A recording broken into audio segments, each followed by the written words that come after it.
Greetings, dear learners. In the last class, we learned chelating agents under the heading of administration of antidotes for the management of poison. Along with that, we learned serological antidotes and the pharmacological antidotes. So, with this, we finished the administration of antidotes in the management of the poisoning. Today and tomorrow, we shall finish the symptomatic treatment. Under that, we will cover the topics through the syndromic approach to the management of the poisoning. So, as we already learned in the last class that during the classification of the poison, that poisons may be classified according to the toxidromes. So, basically toxidromes is basically the constellation of signs and symptoms attributable to a toxin known as toxidromes. So, the set of the clinical manifestation is considered to form the toxidromes. That on the basis of it, the poison can be grouped into the adrenergic toxidromes, anticholinergic toxidromes, cholinergic toxidromes, opoid toxidromes, sedative hypnotic toxidromes, serotonin toxidromes, neuroleptic malignant syndrome toxidromes, others toxidromes like the snakebite toxidromes, and many others may be possible based on this group of the common manifestations. So basically this group of common manifestation is not just limited to the signs and symptoms. It is basically a collection of all the investigations and the ECG changes and other tests that help in the formation of a particular toxidromes. And it is observed that a particular toxidromes doesn't fall or give a particular very typical picture, but a mixed picture of slightly positive, negative, or like that. So, it is a very skilled job to identify a particular toxidromes, and even the pharmacological methods are applied. Like after giving the antidotes, drugs, we look for the whether it is showing effect or not. That is itself a pharmacological test that help in the diagnosis of a particular toxidromes. So, the pharmacological drug or the dose that is given shall not be in the toxic dose, but where it can be not going to affect the person or any way. So, they are all applied to identify a particular toxidromes. As you can see, this is a picture of the poisoning due to opoid. So, in opoid, the person gets the comatose, bradycardia is there, meiosis of the pupil is there, and the respiratory suppression, bradypnea is there. So, the typical picture will have all the four features. However, usually a person present with the non-specific features. That is he may only present with the bradycardia and meiosis. So, it is the variations and sometimes the mixed compounds may be there, more than one toxidromes may be there, or more than one poisons intake may be there. So, if the particular approach is not benefiting, then we must think of another toxin intake or the poisons intake, and we must start management accordingly. And if anything is not available, then we have to approach according to the symptom management, and we should stabilize the patient, look for the vitals, and manage them accordingly. Then to classify the toxidromes, we already saw that what are the common features that a particular toxidromes will present. When we come to the vital signs, the respiratory rate in case of adrenergic toxidromes will increase, heart rate will increase, temperature will increase, and blood pressure will increase in case of adrenergic toxidromes. This is for adrenergic toxidromes. This column is for anticholinergic toxidromes. Then this is cholinergic toxidromes. Then this is opoid toxidromes. Then this is for sedative hypnotic toxidromes. This is for serotonin syndrome. So these features that will be, everything will be increased in case of adrenergic toxidromes. Then in case of anticholinergic toxidromes, respiratory rate will be normal, whereas it will show the increased heart rate, temperature and the blood pressure. We already discussed this picture in the previous classes, where in the diagnosis of the poisoning. And then according to physical examination, we saw the findings in case of adrenergic toxidromes, that is the pupils will be dilated, the mental status will be alert, mucosa will be wet, whereas dry in case of anticholinergic toxidromes, skin will be sweaty, reflexes will increase in adrenergic toxidromes, bowel sound will increase, urinary retention will increase, and the other seizures may predispose in case of adrenergic toxidromes. So these all features are seen in case of the different toxidromes. We already discussed along with the diagnosis of the poison. Then coming to the management of the different toxidromes. So the basic idea of the management is the same that we discussed, that the ABCD general resuscitative measures, then the removal of unabsorbed poison from the body, then removal of absorbed poison from the body, then administration of antidotes, and then symptomatic treatment, and then the nursing and the other care of the patients. So in this similar way, you may remember this mnemonic RRSIDAD, RRSIDAD. So R for resuscitation, general resuscitative measures, and then you assess for the risk assessment, S for supportive care, then investigate for the identification of particular toxidromes, then in between decontaminate the patient, removal of unabsorbed poison from the body, then enhanced elimination, removal of the absorbed poison from the body, then A for administration of antidotes, and then the patient is stabilized, then dispose of the case. So this is all the steps RRSIDEAD that may be applied in toxidrome approach. So starting with the anticholinergic toxidromes. The identification of the anticholinergic toxidromes is suggestive of ingestion of polycyclic antidepressants, some neuroleptics, certain antihistaminics, anti-Parkinsonian drugs, and or dhatura poisoning. It initially manifests as encephalopathy, and in that the confusion, hallucination, delirium, dysarthria, tremor, agitation, frequent seizures and coma may be the manifestation of encephalopathy. Then the features of the antimuscarinic effect will be there, that may present with the sinus tachycardia, bilateral mydriasis, dry mucous membrane, acute urinary retention or the reduction of the bowel sounds. The urinary retention that is present in such patients may exacerbate the agitation in the encephalopathic patients.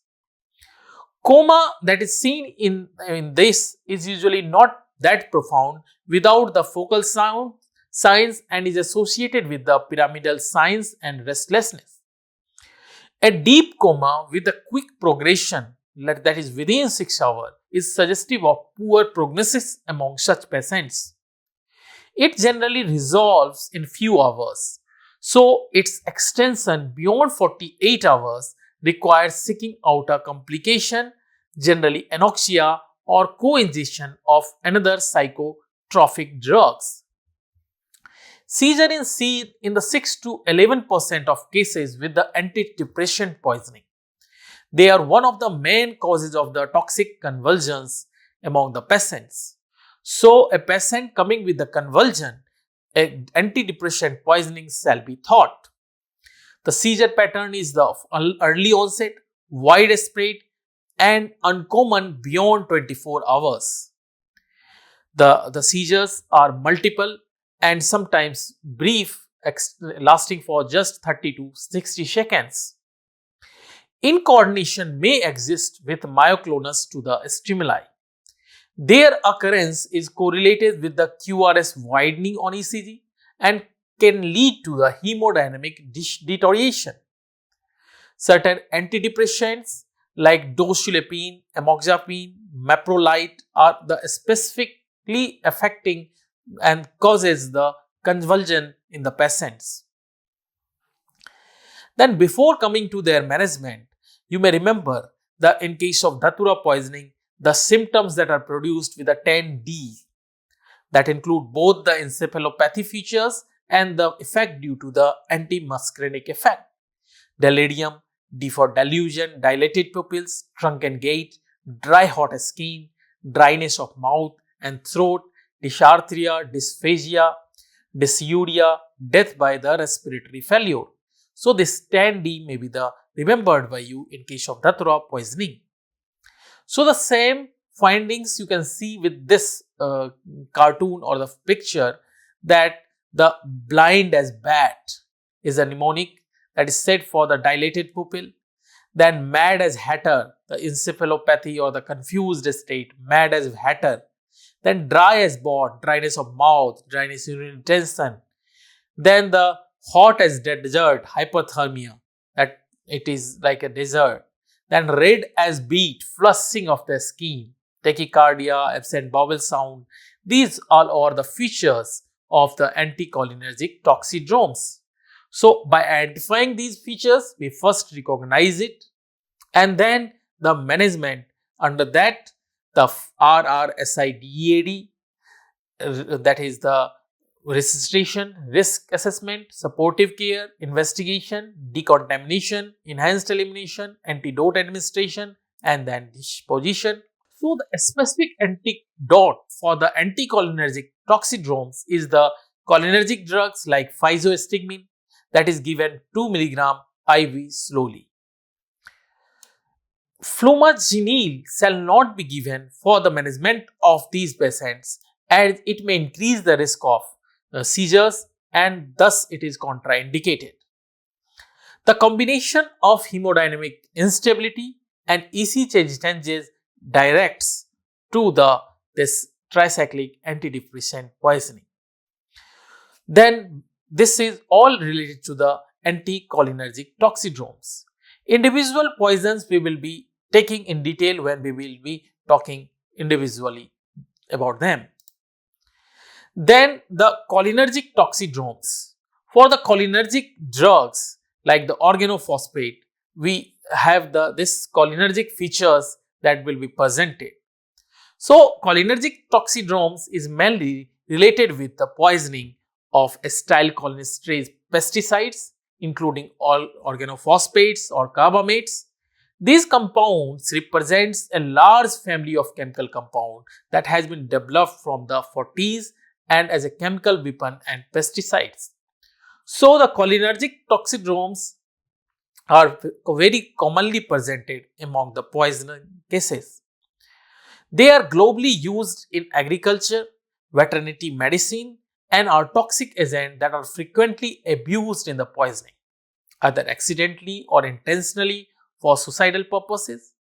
It is a public health problem and a global issue. According to World Health Organization, about 3 million cases of severe poisoning with over 220,000 mortalities occur annually, particularly in developing countries. In contrast, in Western countries, these poisoning have become rare as organophosphates have been gradually replaced by the less toxic compounds, pyrethroids, in the agricultural fields. Fortunately, terrorists or warfares use the organophosphates very rarely. Recently, sarin has deliberately been released in Syria, causing more than 1,500 deaths at several places in the country. The cholinergic syndrome consists of the muscarinic features that includes that causes the bradycardia, a tight meiosis and inducing visual disturbances, and eye pain, rhinorrhea, siluria, bronchoria, bronchospasm, mimicking acute pulmonary edema, and an increase in the abdominal peristalsis, all contraindicated to the anticholinergic syndromes. Here the everything will increase, all the secretions has got increased body abdominal peristalsis, bloating, involuntary defecation and the urination. Then the muscarinic effect of the cholinergic receptor, then the nicotinic syndrome that is associated with the weakness, fasciculation, cramps, involuntary movements and the paralysis that can affect the respiratory muscles. In the paravertebral ganglia, nicotinic action opposes the muscarinic effects that results in the tachycardia, hypertension and elevated circulating catecholamines responsible for hyperglycemia, hypokalemia, hypophosphatemia and lactic acidosis. Then the NN receptor, that is central cholinergic syndrome, will be manifesting with the confusion, ataxia, coma and even seizures. The effect on the respiratory centers exacerbates acute respiratory failure and also affect the vasomotor centers and cardiorregulatory hemodynamics. The typical organophosphate poisoning develops in the three stages, that is early, middle and the late. In the early stages, the three syndromes, that is the muscarinic, nicotinic and the central cholinergic, develops in a various degrees depending on the toxic substance and the route of exposure. After ingestion, gastrointestinal symptoms appears the first. Upon dermal or the mucosal exposure, ocular and central neurological signs appears the earlier. So, if person ingests the poison, so he will present with the gastrointestinal signs and symptoms first, whereas on the dermal or mucosal exposure, the ocular and central neurological manifestations like headache will appear earlier. Hence, during the Tokyo subway sarin attack, that was dermal exposure basically, meiosis was observed in the 90% of the symptomatic patients. The cholinergic syndrome in carbamate poisoning may last less than 24 hours and never results in the nicotinic signs. Moreover, the cholinergic syndrome caused by an insecticides of any kind can be associated with the related disorders of its petroleum solvents, including digestive disorders, loss of consciousness, and also aspiration pneumonia that leads to additional hypoxia. The diagnosis of cholinergic syndrome in its typical form is relatively easy due to the semiologic richness of clinical picture. So, by looking the features, we can very easily diagnose this cholinergic toxidromes, especially when the symptoms are predominantly gastrointestinal in origin. Consequently, the diagnosis can be based on the measurement of if the symptoms are not that adequate, then the diagnosis can be made based on the measurement of the plasma butyryl cholinesterase or pseudocholinesterase activity.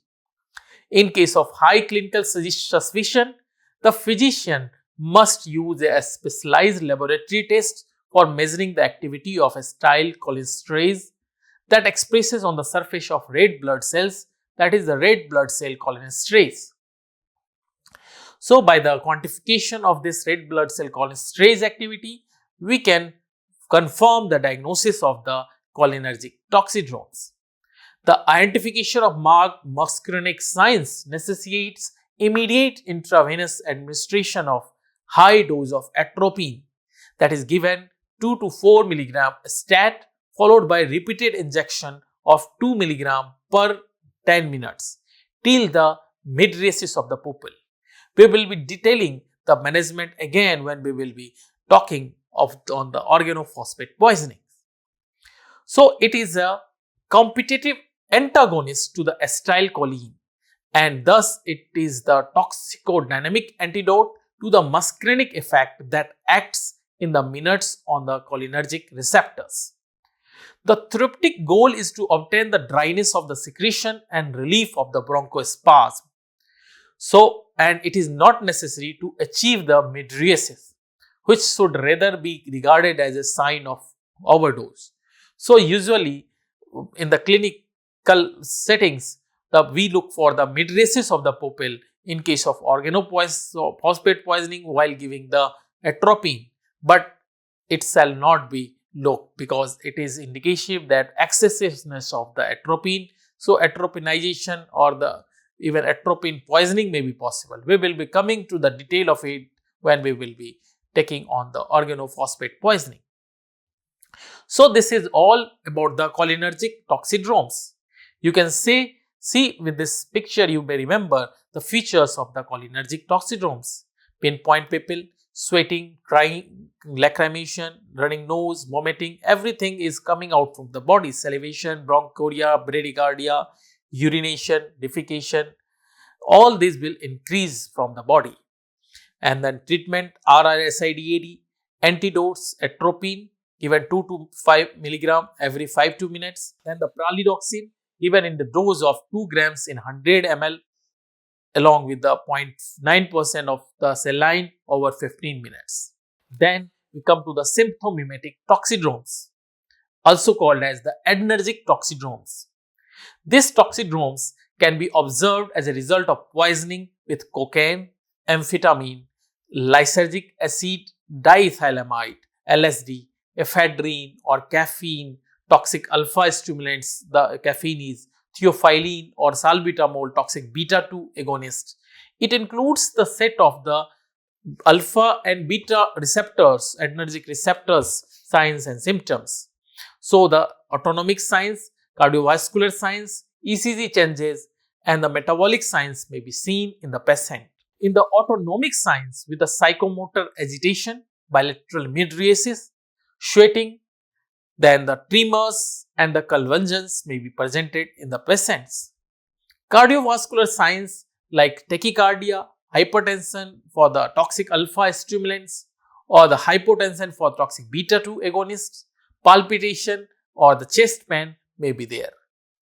On ECG, sinus tachycardia may be the finding, then ventricular arrhythmias may also be present. Among the metabolic signs includes the hyperglycemia, lactic acidosis, hypokalemia, leukocytosis or hypophosphatemia. So we must look for all these features that are suggestive for the symptomimetic toxidromes. A cocaine overdose can be complicated with the myocardial infarction also through the coronary vasospasm and ischemic stroke through the vasospasm of the cerebral vessels, or even intracerebral hemorrhages through the accelerated hypertension may be seen in the cocaine poisoning. In a patient presenting with the emergency hypertensive crisis and the identification of adrenergic toxidromes suspected for the cocaine overdose, it is prudent not to use pure alpha or the beta blocker because of the high risk of development of the coronary spasm, but preferably an alpha beta blocker. Both shall be used, such as labetalol can be administered in such patients. So labetalol is given for the management of a specific antidote for such patients in a dose of 20 mg per kg over 2 minutes initially, then 40 to 80 mg IV at an interval of 10 minutes and up to the maximum of the 300 mg. Alternately, a continuous IV infusion of 1 to 2 mg per minute may be given with a target not to exceed total dose of 300 mg. So the features that will be seen in the symptomimetic toxidromes, you can see in this picture that the person will have the mydriasis of the pupil, sweating, grinding of the tooth, bruxism, then the flight of ideas, paranoia, psychosis, tachycardia, then the breakdown of muscle that may cause rhabdomyolysis, then kicking legs, hyperreflexia, then the bowel sound will be in the normal range, then hypothermia, that is sitting on the temperature or the burning fire, then tremors may be there, then hypertension, this all will be features that may be remembered from this photograph. This is the symptomimetic toxidromes. For the management, again RRSIDED approach, then labetalol, then symptomatic management for the hypertension, benzodiazepine, phentolamine, for seizure, IV diazepam, hypothermia and hyponatremia we have already discuss the symptomatic management of the different conditions. Then the opoid toxidromes that is seen in the opoid poisoning, but it is not limited to the opoid, but a toxidromic feature similar to opoid may be present in many other poisoning cases. It is made up of the following pathognomic trait, that is a deep coma along with hypotonia and hyporeflexia, or with a simple sedation. The second effect that is seen is the bradypnea, defined as respiratory rate less than 12 per minute. Then a tight bilateral pinpoint pupil, that is miosis. So this trait, that is deep coma, bradypnea and the miosis, are characteristic of the opoid toxidromes. There might be sinus bradycardia and the hypotension. So we already know that opoids work on the mu, kappa and gamma receptors, so that its receptor and the effect we already know in the pharmacology. So accordingly, the symptoms will be produced on the patients. If the loss of consciousness is not deep, then bradypnea may still occur and the respiratory rate can even be accelerated as the subject is stimulated by the voice. This toxidromes follows by an opioid overdose. However, the set of manifestation is not specific for any kind of opioids. Moreover, the emergency urine screening test identifies natural opioids, that is the morphine, 6-monoacetyl morphine, the main metabolites of the heroin, then codeine, folcodeine and codolthelene. But it misses the synthetic opioids like buprenorphine, methadone, propoxyphene and the tramadol, and thus performing a specific laboratory test may be required. So urine test not always gives the screening result for the opioids, especially with the non-natural opioids. The main threat of the progression of the opioid overdose is the respiratory arrest that can be counteracted by the administration of naloxone with a titration given in the slow intravenous injection of 0.1 per 0.1 milligram repeated every 2 to 3 minutes. The therapeutic targets should be assessed.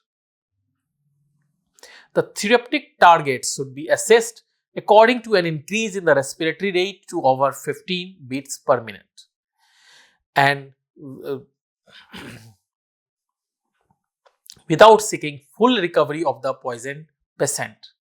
Reversal of the neurological signs and the respiratory depression is also a pharmacodynamic test that confirms the diagnosis of the opoid toxidromes. So this is, as I discussed, such type of procedure are applied even to confirm the diagnosis. This is called as the pharmacological test for the poison. The lack of complete awakening after the naloxone administration should call for evaluation of co-poisoning by another psychotropic drugs or brings up the anoxic brain damage in late presentation. So those who are not responding to naloxone should raise the suspicion of the another agent along with that opioids or the brain damage due to late presentation of the patient. So you can see here, this is the picture where we can find the sign and symptoms that will be seen in case of opoid toxidromes, that is pinpoint pupil, somnolence, decreased respiratory rate, respiratory depression that it causes, then the somnolence, pain relief, decreased bowel sounds. Then you may find along with the patient many of the injection mark, may have the patches on his body, may have injection needle in his pockets, or at the crime scene where you may find these injectables or other substances that are seen in the opioid addicts.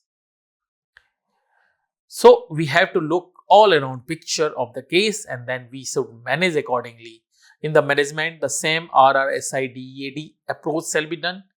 Then the sodium bicarbonate for the ventricular arrhythmia shall be given.